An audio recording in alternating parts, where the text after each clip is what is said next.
19 ਸਾਲ ਦਾ ਸੀ, ਚੰਗਾ ਖਿਡਾਰੀ ਸੀ, ਪਰ ਨਸ਼ਾ ਜਿੱਤ ਗਿਆ। ਤਰਸੇਮ ਸਿਆਂ ਇਸ ਅੱਗ ਦਾ ਸੇਕ ਤਾਂ ਘਰ ਘਰ ਪਹੁੰਚਿਆ, ਪਰ ਬਸ ਹੁਣ ਹੋਰ ਨਹੀਂ। ਪੰਜਾਬ ਸਰਕਾਰ ਨੇ ਨਸ਼ਿਆਂ ਦੇ ਵਿਰੁੱਧ ਇੱਕ ਸਖਤ ਮੁਹਿੰਮ ਚਲਾਈ ਹੈ ਤੇ ਅਸੀਂ ਸਾਰਿਆਂ ਨੇ ਇਹਨਾਂ ਦਾ ਸਾਥ ਦੇਣਾ ਕਿ ਅੱਜ ਤੋਂ ਬਾਅਦ ਨਾ ਇਸ ਪਿੰਡ ਵਿੱਚ ਨਸ਼ਾ ਵਿਕੂਗਾ ਤੇ ਨਾ ਹੀ ਕਿਸੇ ਨਸ਼ਾ ਵੇਚਣ ਵਾਲੇ ਨੂੰ ਇੱਥੇ ਵੜਨ ਦਿੱਤਾ ਜਾਊ। ਜਿਹੜੇ ਨਸ਼ੇ ਵਿੱਚ ਫਸੇ ਹੋਏ ਨੇ ਉਹਨਾਂ ਨੂੰ ਨਸ਼ਾ ਮੁਕਤੀ ਕੇਂਦਰ ਵਿੱਚ ਭਰਤੀ ਕਰਾਵਾਂਗੇ। ਕੋਈ ਵੀ ਨਸ਼ਾ ਤਸਕਰ ਦੀ ਜ਼ਮਾਨਤ ਨਹੀਂ ਕਰਾਏਗਾ। ਵਾਅਦਾ ਕਰੋ, ਅਸੀਂ ਆਪਣੇ ਪਿੰਡ ਨੂੰ, ਆਪਣੇ ਪੰਜਾਬ ਨੂੰ ਨਸ਼ਾ ਮੁਕਤ ਕਰਕੇ रहांगे। नमस्कार दोस्तों, नरेंद्र मोदी की भारतीय जनता पार्टी की सरकार ने दोगलापन और पाखंड बोल्ड अक्षरों में अंडरलाइन करके लिखा गया है।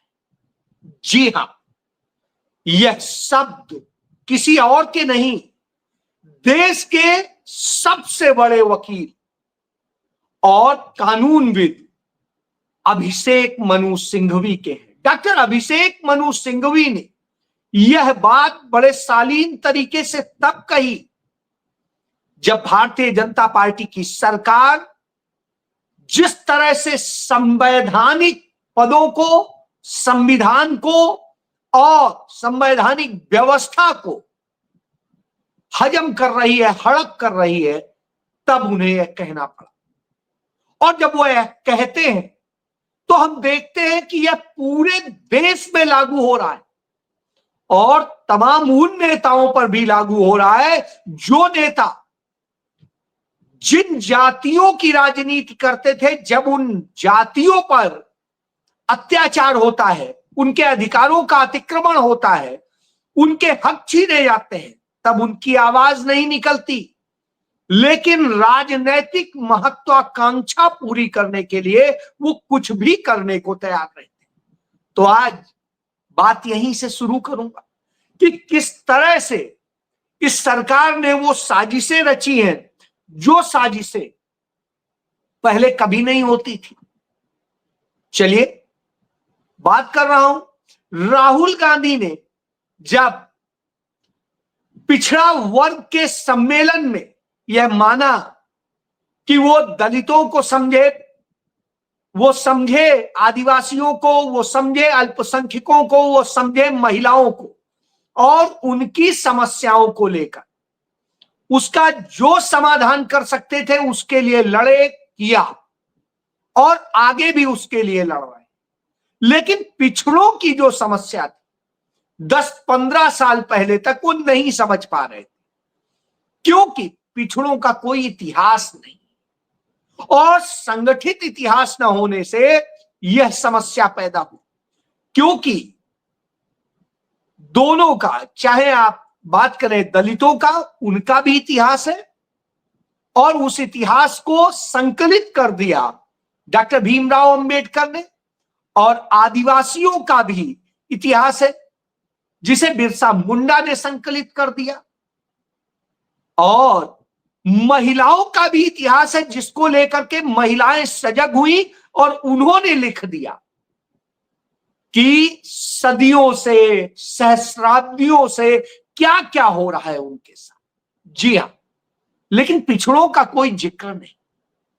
कहा जब मैंने इसको जाना तो मैंने इसके लिए लड़ाई लड़ने का फैसला किया और अब मैं हक दिलाने तक डबल स्पीड में लड़ूंगा। जी हां, जब ये राहुल गांधी ने कहा तो निश्चित रूप से उनके लिए बात करने वाले, उन पिछड़ों की, दलितों की, आदिवासियों की, अल्पसंख्यकों की लड़ाई, महिलाओं की लड़ाई लड़ने की सोच रखने वाले जो दल दावा करते हैं, उन दलों को तो खुल के साथ आ जाना चाहिए था, बोलना चाहिए था ठीक है ये करिए, इंसाफ दिलाइए। क्योंकि इस देश के तमाम पदों पर राहुल गांधी ने बताया कि कैसे यूनिवर्सिटी में प्रोफेसर्स के पद, एसोसिएट प्रोफेसर्स के पद जो है 85% तक खाली पड़े हुए हैं इन समुदायों के, 85%। तो आप सोचिए उनके साथ में कितनी हकमारी हो रही है और उसका असर इस देश के उन बच्चों पर पड़ रहा है जो पढ़ने जाते हैं क्योंकि उन्हें टीचर्स नहीं मिल रहे। तब मायावती को बोलना चाहिए था, लेकिन मायावती उल्टा राहुल गांधी पर हमला कर देती हैं और वह जो कहती हैं वह अपने आप में बेहद जो है शर्मनाक स्थिति आती है। मायावती ने एक्स पर लिखा है कि सभी जातिवादी पार्टियों ने आपस में मिलकर एससी, एसटी और ओबीसी आरक्षण को किसी न किसी बहाने से एक प्रकार से निष्क्रिय और निष्प्रभावी बना दिया है। बहुजन समाज को गुलाम और लाचार बनाए रखने के लिए मामलों में सभी जातिवादी पार्टियां हमेशा से एक ही थाली की चक्की बट्टे रहे। तो साहब जातिवादी पार्टियां हैं कौन? जातिवादी पार्टी तो आप थी। जातिवादी पार्टी तो पासवान की थी। जातिवादी पार्टी समाजवादी पार्टी हो, आरजेडी हो या जेडीयू हो, ये थी। और इसके अलावा यदि जातिवादी कहेंगे, मनुवादी कहेंगे तो भारतीय जनता पार्टी है। आप किसको कहना चाहें? असल में लड़ाई भाजपा से नहीं लड़नी, लड़ाई उन्हें उस विपक्ष से लड़नी है जो भाजपा को उखाड़ फेंकना चाहता है और जो दलितों, पिछड़ों, आदिवासियों, अल्पसंख्यकों यानी बहुजन समाज को जो हक देना चाहता है उसके ऊपर हमलावर हो। सोचिए कौन सी राजनीति हो रही। उधर आप देखिए चिराग पासवान को नरेंद्र मोदी अभी हाल ही में गए थे, बिहार गए थे और कहा था बिहार इतना अच्छा हो गया, पहले जंगल राज हुआ करता था और ये सब। अब चिराग पासवान कह रहे हैं मुझे दुख है कि मैं इस सरकार का हिस्सेदार हूं, इसमें शामिल हूं। बिहार में जंगल राज हो गया है, बिहार में ये हो गया है, बिहार में वो हो रहा है, सब कुछ बखान करते हैं। जब वो सब कुछ कहते हैं तो आता है, अब आपको याद आ रहा है जब दलितों के ऊपर वहां अत्याचार हो रहे थे, देश भर में जहां जहां भारतीय जनता पार्टी की सरकार है वहां दलितों पर अत्याचार हो रहे थे, उनके साथ अपराध हो रहे थे, उनकी लड़कियों के साथ रेप हो रहे थे, गैंग रेप हो रहे थे। आप कहां थे साहब? क्यों नहीं बोल रहे थे? जब आदिवासियों पर इसी तरह हमले हो रहे थे तब आप कहां थे? क्यों नहीं बोले? जब रायबरेली में उस पासवान बिरादरी के उस युवक की हत्या कर दी भाजपा के लोगों ने, तब आपने क्यों नहीं कहा कि मुझे दुख है, इस संगठन के साथ हम सरकार में हैं, लेकिन तब मंत्री पद का सुख भोगना है, आज भी भोग रहे हैं। तो मंत्री पद चाहिए, मुख्यमंत्री बनने के लिए अब सारी चीजें कर रहे हैं। तो आज जिस सरकार पे हमला बोल रहे हैं, इमीडिएट आप इस्तीफा दे दीजिए और कहिए कि हम अब यह लड़ाई लड़ेंगे, अब हम कभी कसम खाते हैं इनके साथ नहीं आए, करिए। तो वह हिम्मत नहीं है, वह नहीं करेंगे, सिर्फ राजनीतिक रोटियां सेकेंगे। अपने पिता की लाश पर वीडियो बनवा करके किस तरीके से राजनीति करने वाले से आप और उम्मीद भी क्या कर सकते हैं, क्योंकि पीछे ये सारी बैकिंग कहीं और से होती है। ये सारे तरीके हैं कि कैसे जो विपक्ष के पास वोट जा रहे हैं वो वोट अपने पास वापस लाए जाए, उसके लिए साजिश होती है। इसीलिए तो अभिषेक मनु ने, सिंघवी ने कहा कि पाखंड और दोगलापन ये बिल्कुल स्पष्ट दिखाई दे रहा है। अब इसके बाद आता हूं, इसके बाद में नरेंद्र मोदी पे आ जाइए। नरेंद्र मोदी की सरकार है, भ्रष्टाचार पे नॉन टॉलरेंस की बात करते थे। कोई भ्रष्टाचारी, उनका ताप इतना है कि भ्रष्टाचारी रह नहीं सकता है। और जब एक भ्रष्टाचार के आरोप में फंसा हुआ, जिसके हाथ से नोटों की गड्डियां बरामद हुई, उस जज के खिलाफ जब एक्शन लेने के लिए राज्यसभा में कांग्रेस पार्टी ने मोशन पेश कर दिया, प्रस्ताव पेश कर दिया, और उस प्रस्ताव को जगदीप धनखड़ ने मंजूरी दे, कांग्रेस के साथ दूसरे और तमाम विपक्षी दलों ने, 169 दलों ने, सदस्यों ने सिग्नेचर करके दे दिया। तब जगदीप धनखड़ ने उसे मोशन को मंजूरी दे दी, और जब मंजूरी दे दी, कानून मंत्री ने उसको हां भी बोल दिया, उसके बाद अचानक आनंद फानन में जगदीप धनखड़ का इस्तीफा आ जाता है। बहरहाल अभिषेक मनु सिंघवी वह भी खुलासा कर देते हैं कि कैसे कैसे मूव किया गया, क्या क्या प्रक्रिया हुई। इसके बाद भारतीय जनता पार्टी सरकार के पूर्व कानून मंत्री कहते हैं कि नहीं, इसको तो मंजूरी ही नहीं दी गई, मोशन ही मंजूर नहीं हुआ। अब आप सोचिए एजेंडा क्या है। एजेंडा असल में उस भ्रष्टाचारी जज को बचाना है, क्योंकि जब आप प्रक्रियागत दोष पैदा कर देंगे तो वह कोर्ट में चला जाएगा, सुप्रीम कोर्ट, और सुप्रीम कोर्ट में जाके कहेगा ये प्रक्रिया में एक खामी है और इसलिए मुझे बरी किया जाए, और करना पड़ेगा, क्योंकि कानून में प्रक्रिया का महत्व तो बहुत ज्यादा होता है। यह स्थिति है, इसे समझने की जरूरत। तो उन भ्रष्ट जजों को, चाहे जस्टिस वर्मा हो चाहे जस्टिस यादव हो, उनके जैसे लोगों को बचाने के लिए नरेंद्र मोदी सरकार यह साजिश रच रही है। और जब यह साजिश रचती है तो निश्चित रूप से बड़ी बात होती। अब आ जाता हूं कि साजिशें यही नहीं रची गई। इस देश में जिस तरीके से 2014 में सरकार बनी, सरकार बनने के साथ ही गोदी मीडिया एक पैदा किया गया, और वो गोदी मीडिया जितना विज्ञापन कारपोरेट देता था उससे ज्यादा विज्ञापन सरकार देने लगी, और कारपोरेट के ऊपर डंडा चलाया कि तुम विज्ञापन तब दोगे जिसे हम दें, नहीं तो नहीं दो। यानी इस तरह से करके कारपोरेट का भी काम अपने हाथ में ले लिया। अब मीडिया गुलामों की तरीके से रेंगने लगा, तो वो रोज गुणगान करता है। उधर इसके बाद में संवैधानिक संस्थाओं को काबू कर लिया गया, वहां पर धीरे धीरे आरएसएस के लोग बैठा दिए गए। फिर चाहे जुडिशियरी हो, चाहे चुनाव आयोग हो, चाहे जो हो, सब जगह बैठा दिया गया। और जो भाजपा के दफ्तर में, नरेंद्र मोदी के दफ्तर में, पीएमओ के दफ्तर में जो तय हो जाता है, वहां का एक बाबू इतने बड़े बड़े संवैधानिक पदों में बैठे लोगों को निर्देश देता है, मीडिया हाउसों के मालिकों को निर्देश देता है, और वही चलता है। इतनी बड़ी घटना हुई राजस्थान में, स्कूल की छत गिरने से 8 बच्चे मर गए, 2 दर्जन बच्चे घायल हैं, और उसके जस्ट दूसरे ही दिन एक और स्कूल की छत गिर गई। हालांकि वहां बच्चे नहीं थे तो हताहत कोई नहीं हुआ, लेकिन इस तरह से लगातार हो रहा है। किसी चैनल ने इस पर डिबेट नहीं।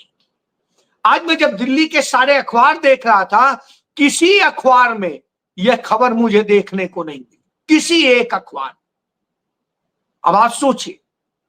फिर मैंने मुंबई के अखबार देखे, मुंबई के सारे अखबार देख डाले, उनमें सिर्फ नवभारत में मुझे खबर देखने को मिली, नवभारत टाइम्स नहीं, नवभारत, किसी अखबार में खबर नहीं। यानी 8 बच्चे, गरीब बच्चे मर जाने की कोई खबर नहीं।